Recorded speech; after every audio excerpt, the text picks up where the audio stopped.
انجح واسهل وصفه ديال بانكيك، كيجي رائع بزاف ولذيذ، كيجي خفيف ما تشبعيش منه، ساهل وما كياخذش نهائيا الوقت. عندي هنايا زوج ديال البيضات بحراره المطبخ، غادي نضيف لهم ساشي ديال الفاني، نصف كاس ديال السكر سنيده، غادي نخلط مزيان، وغادي نضيف نصف كاس ديال الزيت، وغادي نضيف كذلك كاس ونص ديال الدقيق. هنايا نسيت الحليب، ضفتو من بعد الدقيق كاس ديال الحليب عامر، وغادي نضيف معلقه صغيره ديال خميره الحلويات.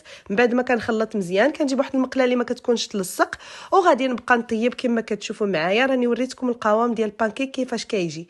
صافي من بعد ما كنطيبوا كنقدموا مع النوتيلا ولا اي حاجه تعجبكم. كما كتشوفوا كيجي رائع بزاف وكينجح معاك من اول مره ان شاء الله تحضريه.